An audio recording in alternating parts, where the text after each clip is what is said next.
I knew correcting him would cost me something. I just didn't know it would cost me my quiet life. It started with a coin slipping from my fingers and rolling across the counter like it was ashamed of me. It wasn't dramatic. It didn't spin or bounce loudly. It just slipped, soft, quiet, inevitable, and landed near the edge of the counter where the laminate had begun to peel. I remember watching it roll, thinking absurdly that if it fell to the floor, I might not pick it up. Not because I was proud, but because I was tired. Bone-deep tired. The kind of tired that settles into your joints and makes even bending down feel like a negotiation with gravity. I pinched my lips together and gathered the rest of the coins tighter in my palm, as if squeezing them could make them worth more. I was standing there after a 12-hour shift, my shoes damp from a leaking bus window, my socks still cold against my skin. Every step I'd taken since getting off that bus felt heavier than the last. My shoulders ached from lifting boxes all day, my lower back throbbed in that dull, constant way that never fully goes away once it starts. My hair was pulled into a loose bun that had stopped pretending to be neat hours ago, flyaways clinging to my temples from sweat that never really dried. My mind was already ahead of me, running numbers like it always did at moments like this. Rent. Electricity. Phone bill. Groceries. What I could survive without this week. What could wait?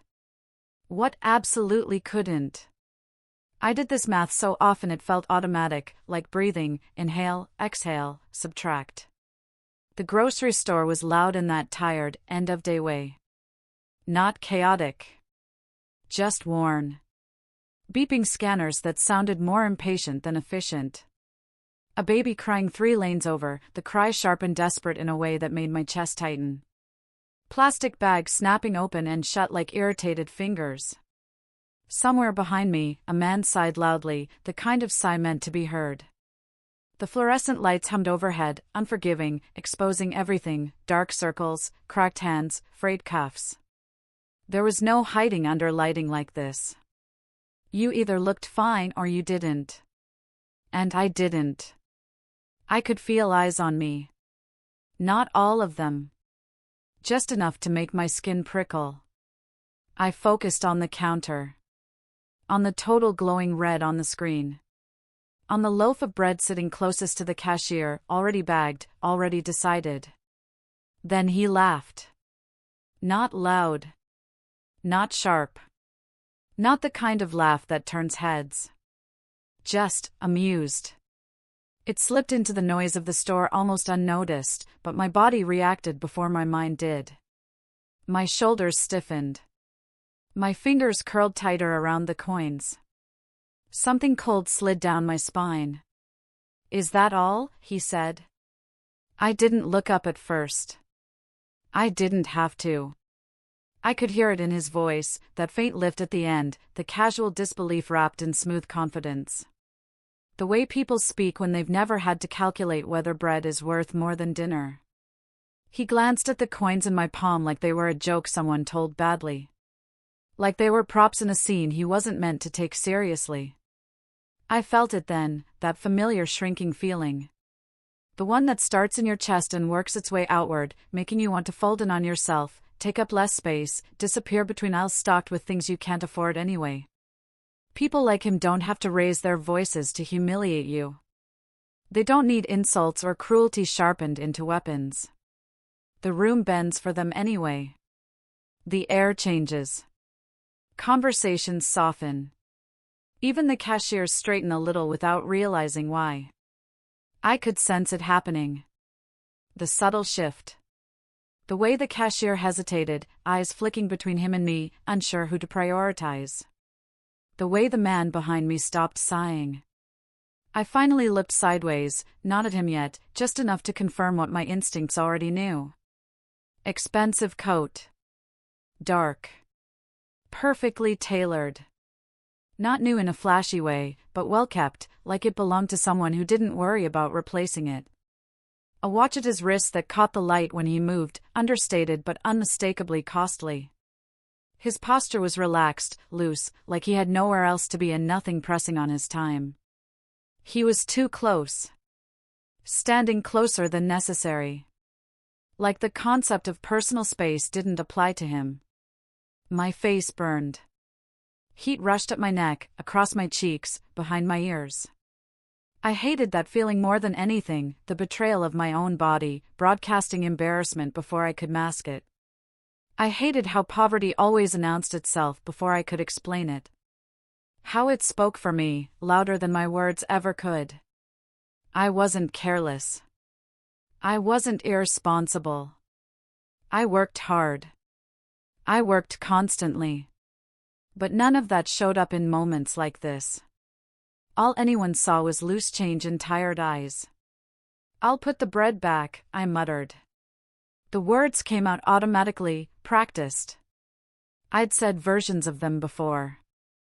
I was already reaching for the loaf, fingers brushing the plastic bag. My movements were quick, efficient. No hesitation. No argument. It was easier that way. Less attention. Less shame drawn out in public. The cashier started to nod, relief flickering across her face like she was grateful for the solution presenting itself. That's when he leaned closer. Not abruptly. Not aggressively. Just enough for his shadow to stretch across the counter, swallowing the small space I'd carved out for myself. I could smell him then, clean, expensive, something subtle and woody beneath it. The kind of scent that lingers long after the person is gone. "Relax," he said. His voice was lower now. Closer. Intimate in a way that made my skin crawl.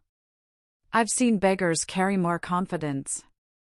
The words landed softly. Too softly. For a split second, everything went quiet inside my head. No numbers. No calculations. No background noise. Just that sentence, echoing. Beggar. My hand froze mid-reach. Something in me snapped, not loudly, not dramatically. There was no shouting. No tears. No sudden movement that would draw security's attention. It was quieter than that. The dangerous kind of snap.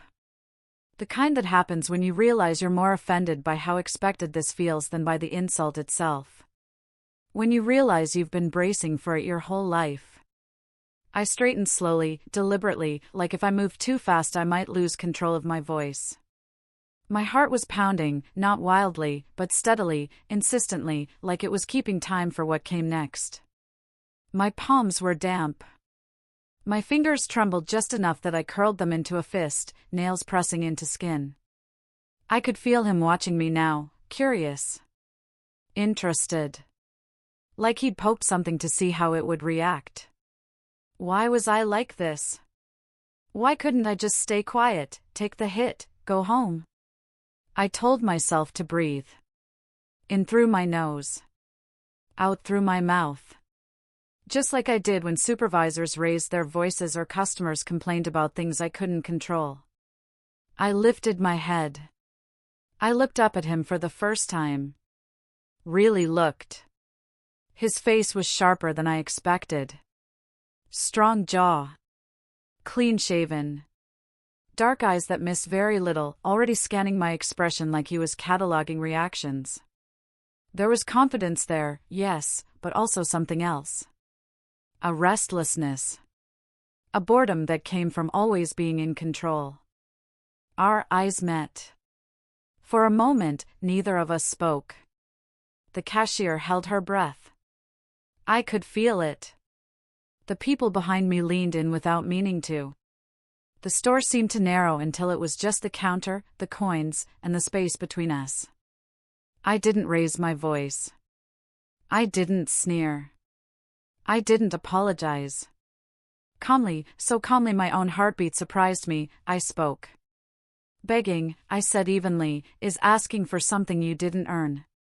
His eyebrow twitched. Just slightly. I'm paying, I continued, opening my palm and letting the coins rest there, honest and visible. Slowly. There's a difference. The words didn't rush out. They landed one by one, measured, deliberate. Each syllable steady. Controlled. The air changed. Not dramatically. Not like in movies where music swells or people gasp. It tightened. Like someone had closed a door somewhere without warning. His smile froze like glass mid-crack. It wasn't gone, not completely, but it stopped reaching his eyes. His gaze sharpened, focusing on me with sudden intensity, like he was seeing me properly for the first time instead of as an inconvenience in his way. For a second, no one breathed. The cashier's hand hovered above the register. The baby stopped crying somewhere behind us, the silence startling. Even the beeping scanners paused, like the store itself was waiting. His eyes searched my face. Not angrily. Not dismissively. Curiously. Like he'd misplaced something important and just realized it might be standing right in front of him. I felt exposed under that look. Stripped down to something raw and unguarded. My heart pounded harder now, adrenaline flooding in, but I didn't look away. I couldn't. Looking away would turn this into something else, something smaller. He straightened slowly, the movement deliberate, controlled. He took a step back, giving me space he hadn't bothered to offer before. "Say that again," he said softly. Not a command. Not a threat. An invitation. The kind that dares you to repeat yourself, to prove you meant it. My throat tightened. I could feel the weight of the moment pressing down on me, the risk, the exposure, the very real possibility that I'd just made things worse for myself. People like him weren't used to being corrected. Especially not by people like me. I held his gaze. And I said nothing. I just waited. The silence stretched. And in that silence, something irreversible settled between us. And calmly, so calmly my own heartbeat surprised me, I said, "Begging is asking for something you didn't earn. I'm paying." Slowly. "There's a difference." The words left my mouth like a quiet declaration, steady, deliberate, and somehow heavier than I intended. My fingers were still curled around the coins, knuckles whitening, but my voice didn't waver. That single sentence felt like it carried a lifetime of exhaustion and pride, every penny earned, every shift survived, every scrape of dignity I had left. The air changed. I could feel it immediately. The ambient noise of the grocery store, the cashier's scanner, the squeak of a shopping cart wheel, the distant hum of fluorescent lights, shrunk into a hush that seemed to pulse with our tension. Even the babies crying in the next aisle seemed muffled, like it had been temporarily silenced by the weight of that moment. His smile froze like glass mid-crack. It wasn't the type of frozen smile you see in photos where someone's caught mid-laugh. It was sharper than that, a sudden cessation of expression, like he had just realized something he hadn't allowed himself to consider before. It caught me off guard, made me feel as if I'd thrown a small stone into a pond that should have been still, and it rippled further than either of us could control. For a second, no one breathed. I wasn't sure if it was the cashier, the other customers waiting behind me, or myself holding my own breath to steady the quiver that ran along my spine. My heart drummed in my chest like a restless bird, and yet my hands felt oddly still. I hated how aware I was of everything, every flick of his gaze, every imperceptible twitch in his posture, every exhale he released. His eyes, dark, assessing, used to fear, the kind of eyes that could make people stumble over words before they even knew why, searched my face like he'd misplaced something important, something vital to his existence that had somehow wandered into my presence. I braced myself. I expected anger, sharp and immediate. Or laughter, cruel and cutting. Or even a silent order to some unseen security guard to remove me from the counter, as if I were a disruption to his carefully maintained universe. Instead, he straightened. Not abruptly. Not in a sudden motion meant to intimidate. But in a way that was deliberate, controlled, and wholly unnerving. He rose in stature, subtly, like a shadow pulling itself taller. He didn't say a word at first. Just studied me, the weight of his gaze making it hard to remember how to breathe naturally. Say that again, he said softly. Softly. Not demanding. Not threatening. Just soft. But there was a tension underlying it, a quiet insistence that dared me to do what I had already done once and see if it would hold this time. My pulse quickened, a wave of adrenaline washing through me so suddenly I almost flinched, almost dropped the coins I was still gripping as if they anchored me to reality. I didn't. I just met his gaze and waited. I waited because my own defiance surprised me. I waited because the tiny spark of self-respect in me refused to bow. I waited because, in some inexplicable, frightening way, I wanted to see how this man, with his air of quiet dominance and effortless control, would respond to someone who refused to shrink. The silence stretched between us, heavy and thick, like the humid air of summer before a storm. I could hear the scanner beep faintly as the cashier hesitated, unsure whether to intervene or pretend nothing was happening. I could feel the tiny vibrations of the coins pressed against my palm, grounding me even as my thoughts scattered. I could smell the bread, warm and yeasty, and it reminded me of home, or at least what I imagined home could be if home didn't constantly feel like a struggle. He paid for my groceries without another word. I don't know why, but that act unsettled me more than any confrontation could have. There was no explanation, no apology, no condescension.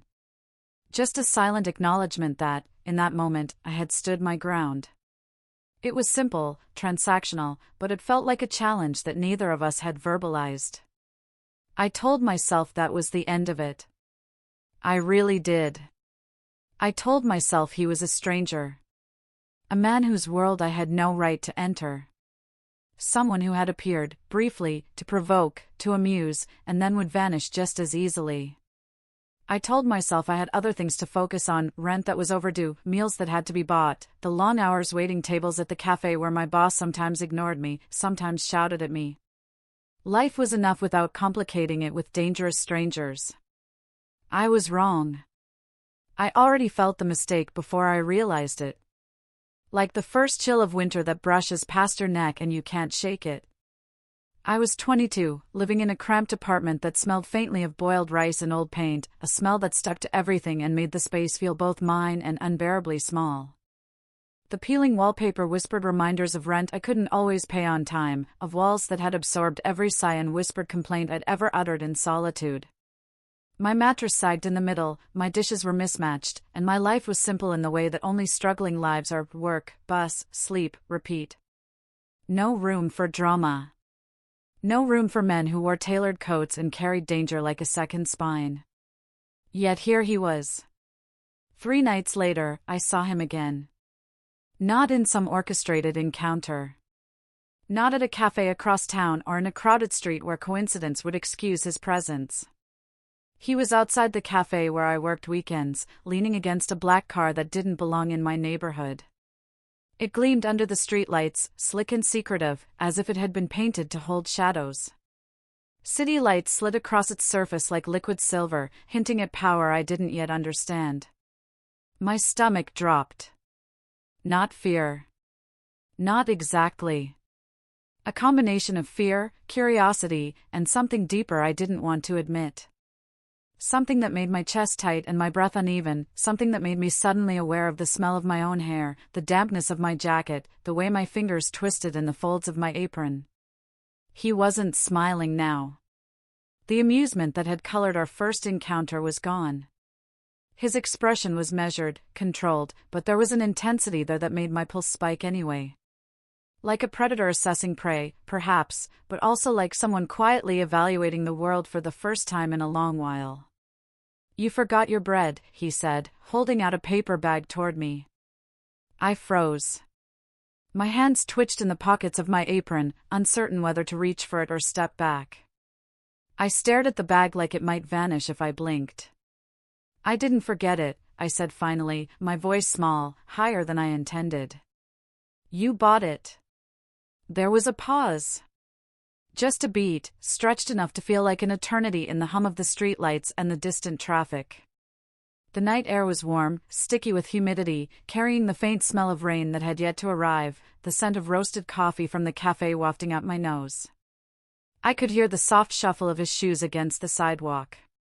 I don't usually do things without a reason, he said, the words deliberate, carefully chosen, measured.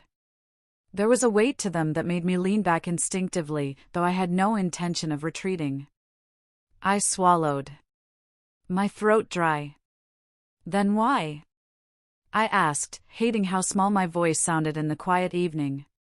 How exposed. How utterly ridiculous I must look standing here, gripping a loaf of bread like it was a shield. His eyes softened. Just a fraction. A flicker of vulnerability, or perhaps surprise. Something that contradicted the effortless control he always seemed to carry. Because no one's talked to me like that in years, he said quietly, almost confiding, almost confessing something intimate that I wasn't supposed to know. I should have walked away. I really should have. Every rational bone in my body screamed at me to turn, to leave the loaf in his hand, to retreat into the anonymity of the city streets. I should have reminded myself how reckless it was to engage with someone like him. I should have reminded myself that men like him brought chaos. That life was safer when he remained a fleeting image in a fluorescent-lit grocery store. Why didn't I? I have no clear answer. Perhaps it was curiosity. Perhaps it was the strange, slow pull of recognition, like he understood something about me that no one else ever did. Perhaps it was the first hint of connection I had felt in a long, exhausting time. I reached out and took the bread. The weight of it in my hands grounded me. Not because it was significant in value, but because the act itself was simple, deliberate, and real. My fingers closed around the paper bag, and for a moment, I noticed the faint warmth of his palm brushing mine as he handed it over. The contact was brief, fleeting, almost imperceptible, but enough to make my pulse accelerate, enough to make my chest tighten. I stepped back instinctively, my shoulders tense, the bread held against my body like it was armor. "Thank you," I murmured, barely above a whisper. He didn't respond immediately. He just watched me, eyes dark and unreadable, but something flickered there, a spark of acknowledgement, or maybe curiosity, or maybe recognition of the defiance I had displayed in that fluorescent-lit grocery store just days ago. The world felt smaller around us. The city noises dimmed into a soft hum. Streetlights reflected in puddles, creating tiny fractured moons at our feet. The night held its breath, and I could feel every beat of my own heart, loud and insistent, echoing against my ribcage. I should have left. I should have walked away with my loaf of bread, back to my cramped apartment, back to the predictability of exhaustion and survival. But I didn't. I took the bread. And for the first time, I realized that perhaps some things, some dangerous, unpredictable, compelling things, cannot be ignored. That's how it started. Not with romance. Not with fireworks, not with grand gestures or declarations. Just discomfort. A quiet, insidious kind of discomfort that crept into the edges of my life, reshaping the ordinary into something I couldn't ignore. At first, it was little things, small intrusions into my world that I didn't know how to categorize. He began showing up. Not every day. Never predictably. The first few times, I didn't notice. Just a flash of dark coat, a movement at the edge of my vision, a presence that hovered like a shadow without a shape. Then one afternoon, I realized he was there more often than coincidence allowed. Sometimes he appeared at the cafe where I worked weekends, standing outside, leaning lazily against the brick wall, arms crossed, pretending not to watch me.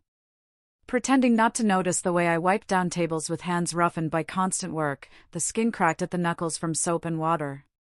Sometimes he was across the street, leaning against a lamppost, blending in with the city lights and late-night commuters. Pretending to be just another passerby, but I could feel him watching.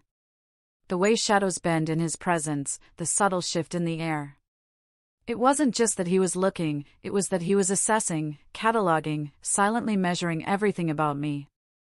We spoke in fragments at first. Polite. Careful. Every word weighed, chosen not to offend, not to overstep.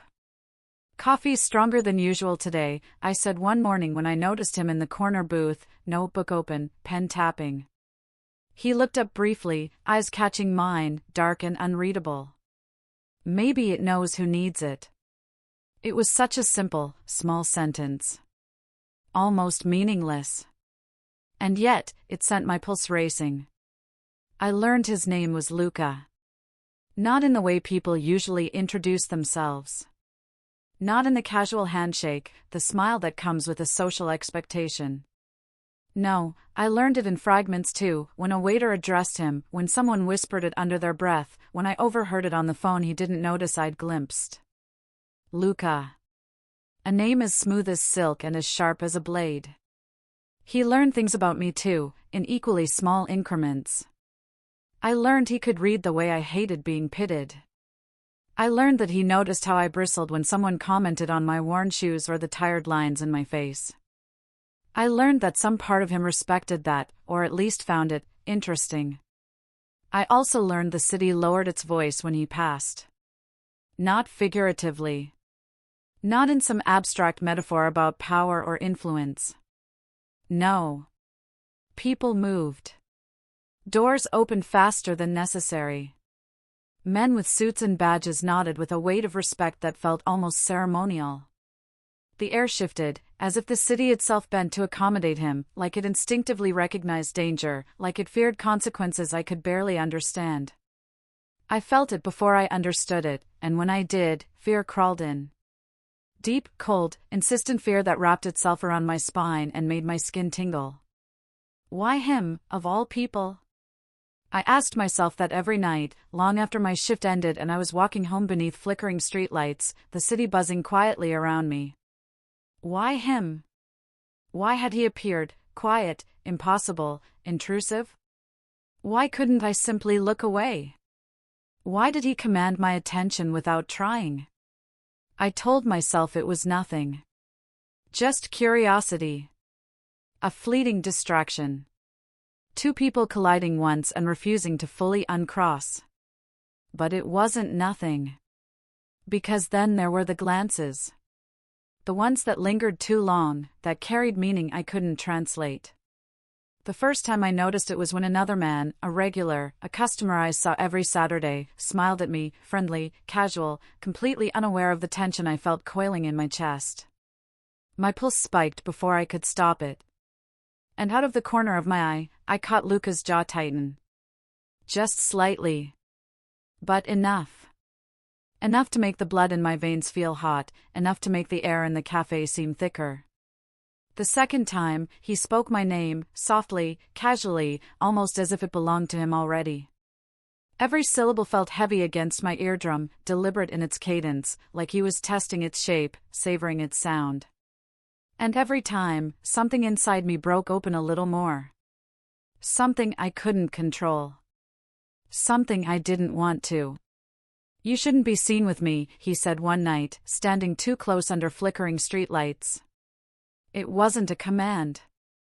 Not exactly. It was a statement that carried both warning and desire. A strange duality that made my stomach twist in knots I hadn't felt before.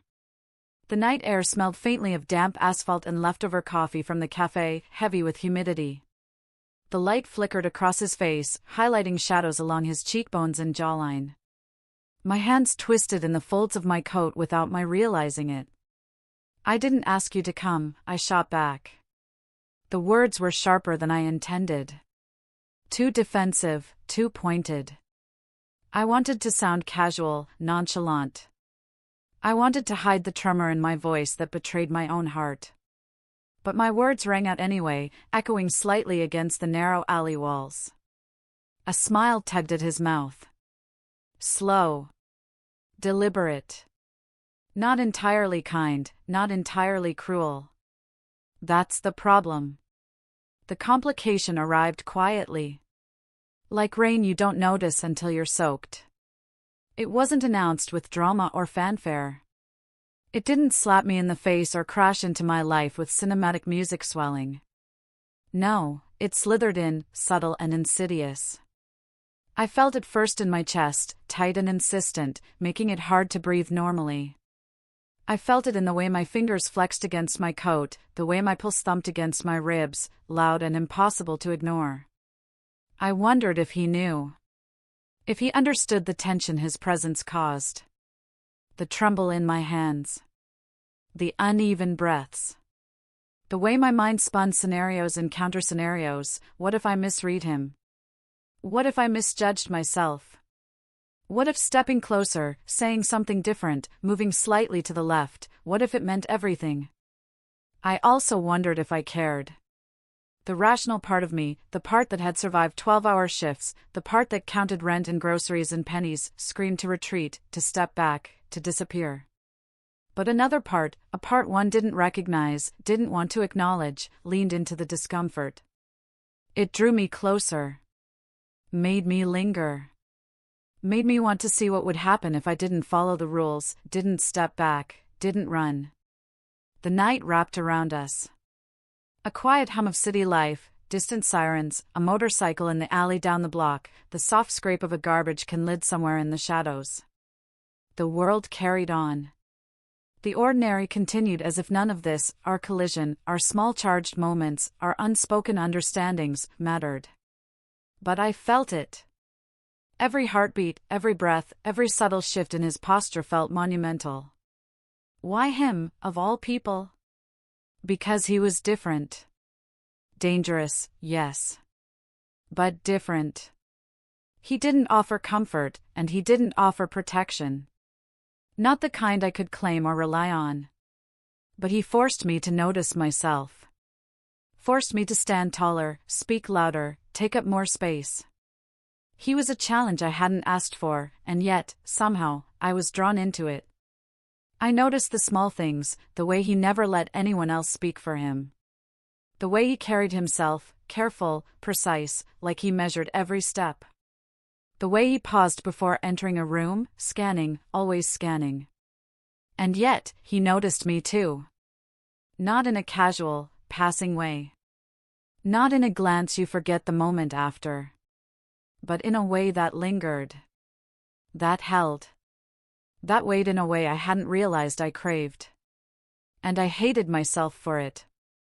I hated how much I noticed him. How quickly my mind drifted to him when he wasn't there.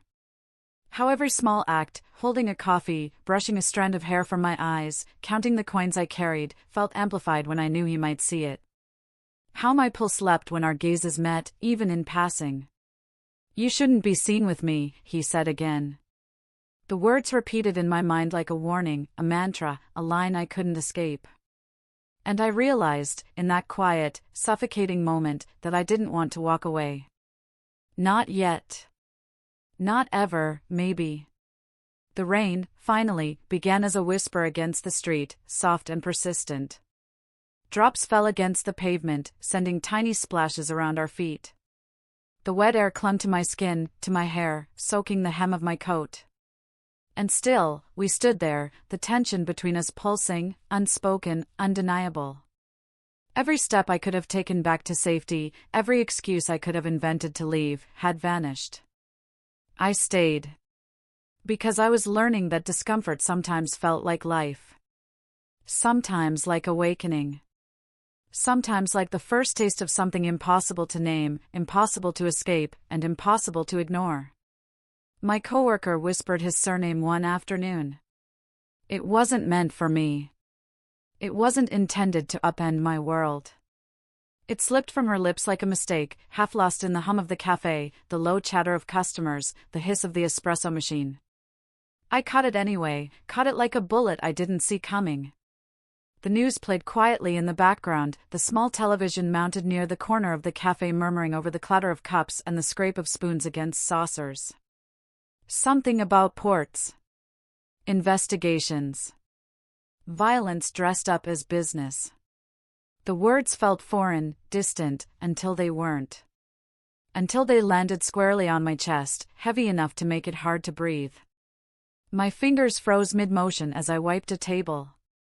The rag felt suddenly useless in my hand, like it couldn't absorb what had settled in my stomach. Mafia boss. The words echoed inside my skull, repeating themselves in slow, deliberate cadence. Mafia boss. I could feel the weight of it pressing against me, pressing me down into the linoleum floor, into the smell of roasted coffee beans and burnt sugar. It was surreal.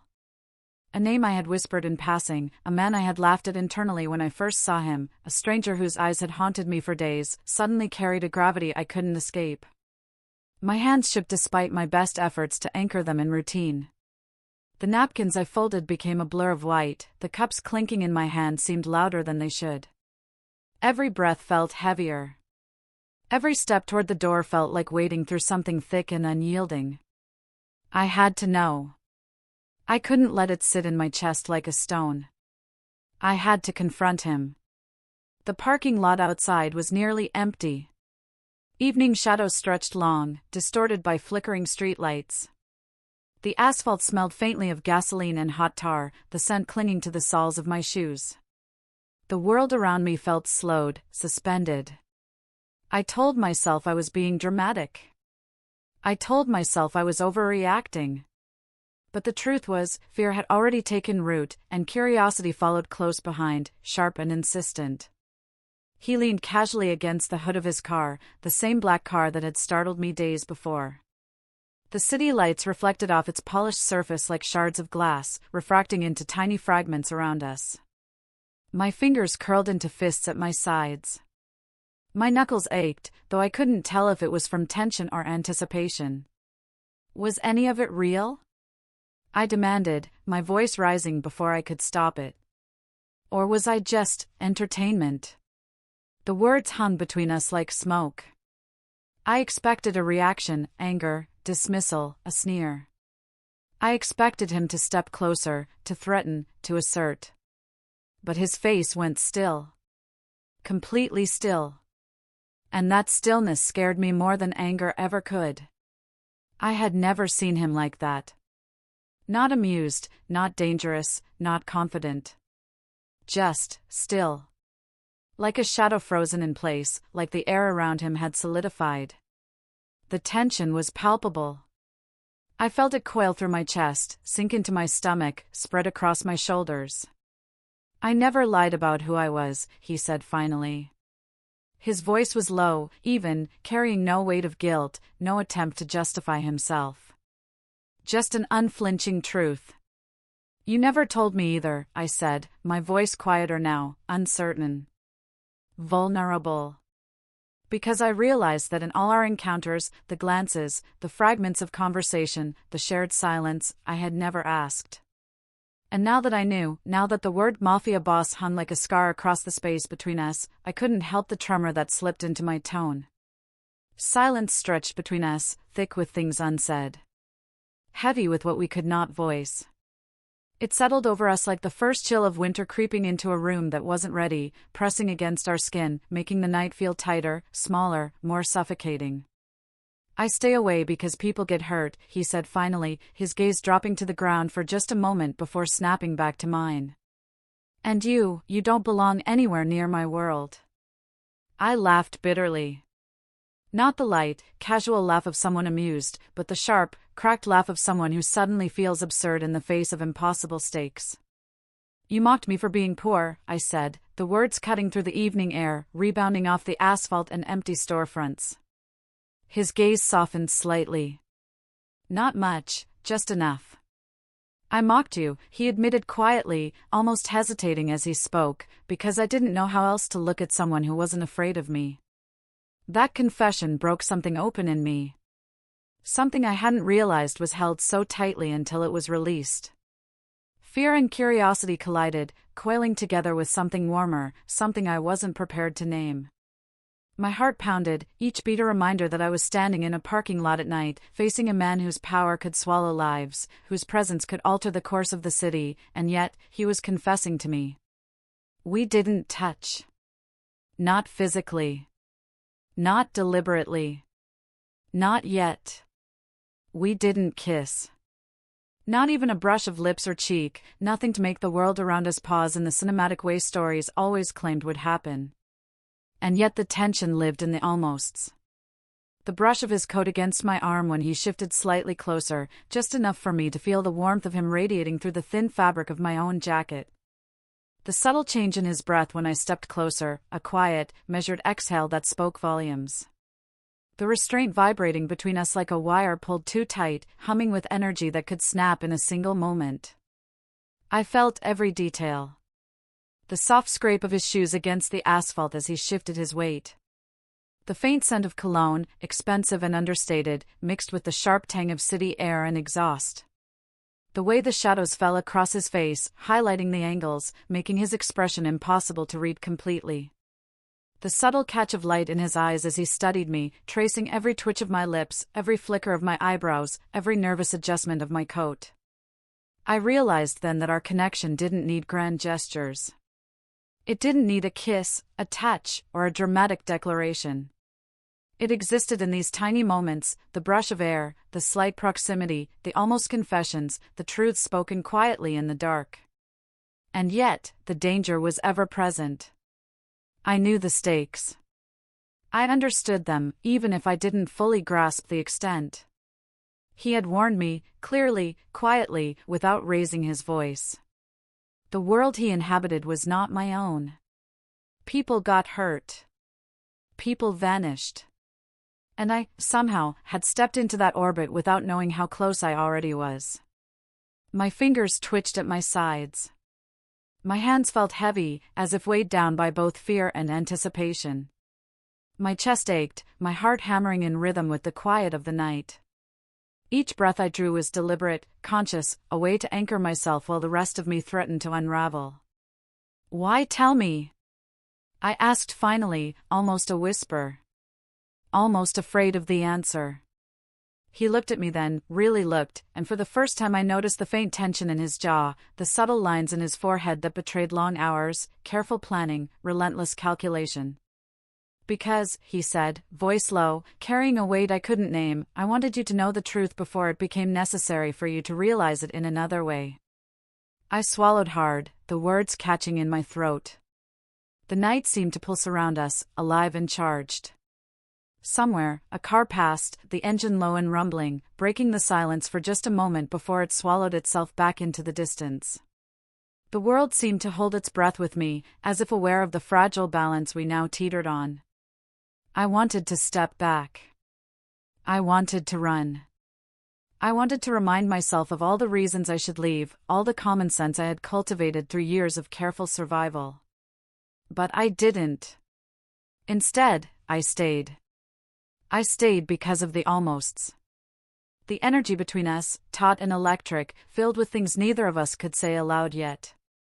Because of the subtle brush of his coat against my arm, and the way my pulse betrayed me every time he shifted closer. Because of restraint so deliberate it demanded attention, and vulnerability so small it was almost imperceptible. And that was enough. For the moment, it had to be enough. Because sometimes the most powerful things aren't shouted, or kissed, or declared. Sometimes the most dangerous, the most intimate, the most real things exist in the quiet tension between two people, on the precipice of everything, yet daring not to fall. Then came the twist. It was subtle, insidious, like a gust of wind slipping through a cracked window. Not announced with fanfare, not heralded by any warning. It arrived quietly, intruding on the rhythm of my life in the way small, dangerous things always do, so easily overlooked until the impact is unavoidable. I overheard a call. Not on purpose. Never on purpose. I had been folding laundry, stacking the thin cotton shirts that had been washed one too many times, already smelling faintly of detergent and the faint sweat of days gone by. My hands were busy, methodical, almost meditative. And then I heard it, a voice, low, urgent, sliding through the door that I hadn't thought to lock. "He's in my hallway," I realized too late, freezing mid-fold, every nerve in my body suddenly alert, the cotton shirts feeling weightless in my hands. She can't know. If she stays ignorant, she stays safe. The words hung there, vibrating in the thin air between the walls. Each syllable carried a weight I couldn't process at first. Safe? From what? From him? From the world he inhabited? My chest tightened, every inhale sharp and shallow. My heartbeat thudded like it was trying to break free from my ribs. I pressed my back to the wall, letting the cool plaster bite into my shoulders as if it could anchor me, something to stop the spinning. My pulse slammed against my throat, my stomach knotted with questions I didn't dare ask aloud. Safe from what? Safe from the danger I had sensed but refused to name? Safe from the man who had become both a curiosity and a terror in my life? Fear gripped me in a way I hadn't known possible. Not the fear of immediate harm, but the kind that lives in the edges of your consciousness, the kind that whispers of consequences too heavy to bear. I didn't wait for answers. I didn't wait for the silence to fill with explanation. I pulled away first. I quit the cafe. It wasn't dramatic. No shouting, no slamming doors. Just quiet resignation. I handed in my notice, feigned casual disinterest, smiled at coworkers who didn't question why I suddenly looked smaller, like I'd taken a step back from the world. I changed my route home. Avoided the streets where I had glimpsed him leaning against black cars, his dark coat catching streetlight like it belonged somewhere dangerous. I ignored the knock that came every night for a week, soft, deliberate, polite, but it was enough to make my stomach flip and my chest ache. The breakdown was quiet and lonely. No one knew the depth of it. No one watched me spiral into the exhaustion of heartbreak mixed with fear. I cried into my pillow at night, fists balled against the thin fabric, tears soaking through the corners, and the room smelled faintly of my own desperation and shampoo. I was furious at myself for missing him. Furious for longing for someone who represented everything that could, in theory, ruin me. Every pulse in my veins screamed that he was dangerous, that proximity alone could be fatal. And yet, the ache persisted. Why was I like this? Why did it hurt so much to choose myself? To stand tall, to protect what little control I had over my life? Every rational thought I had formed, every careful step I had taken to preserve my independence and my safety, seemed to crumble in the echo of his voice, in the shadow of his presence, in the memory of the way he had looked at me with a mix of curiosity and intensity one hadn't known I could crave. Time did what it always does. It dulled the edges. The sharp pangs of fear and longing softened. The nights I had cried became fewer, each tear less jagged than the last. Months passed in a haze of routine, punctuated by small victories, the paycheck that finally covered rent without compromise, the meals I cooked that didn't feel like survival, the ability to walk down the street without flinching at shadows that weren't there. I grew steadier. I saved money.